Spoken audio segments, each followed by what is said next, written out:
এটা হচ্ছে বন্দে ভারত, এখানে দাঁড়িয়ে আছে।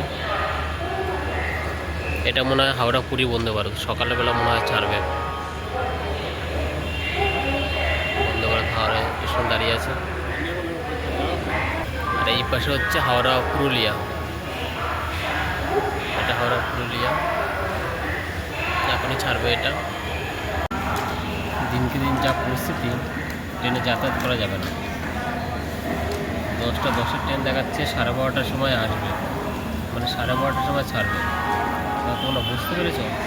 মানে ট্রেনের হাওড়া থেকে করাপুর যাওয়ার ট্রেন এখন পর্যন্ত 6:55 দিয়ে করাপুর পৌঁছানোর কথা। সেই ট্রেন, কালকের ট্রেন এখন পর্যন্ত করাপুরে পৌঁছায়নি, দেখাচ্ছে 11টার দিকে করাপুরে পৌঁছাবে।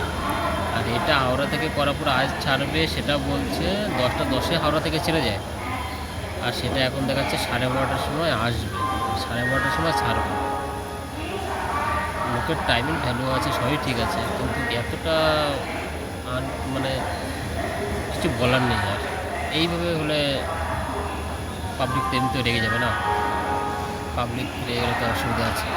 কারণ তুমি একটা দুটো দিন ঠিক আছে, তুমি দিনকের পর দিন তোমরা যদি এইভাবে লেট করতে থাকো, তাহলে পাবলিকের তো অসুবিধা হবেই। আর পাবলিক তো এমনি যাচ্ছে না, যত বেশি পয়সা দিয়ে পাবলিক টিকিট কেটে যাচ্ছে।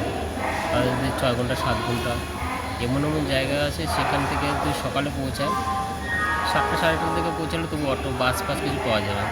কিন্তু সেটা যদি 5 ঘন্টা লেটে পৌঁছায়, সেই লোকটা যদি 12টার সময় গিয়ে পৌঁছায়, তাহলে সেখান থেকে সেই লোকটা সারাদিন সারাটা রাত সেই লোকটা স্টেশনে থাকতে হচ্ছে। আর ট্রেনের খাবার সেরকম পরিবেশ সেরকম ভালো না, মানে না খেয়ে থাকতে হবে, ট্রেনের ভাড়া বেশি দিতে হবে, জার্নি হ্যারাসমেন্ট হবে, রাতে স্টেশনে থাকতে হবে, বাড়ি পৌঁছতে পারবে না, মানে কত অসুবিধা দেখতে পাচ্ছ।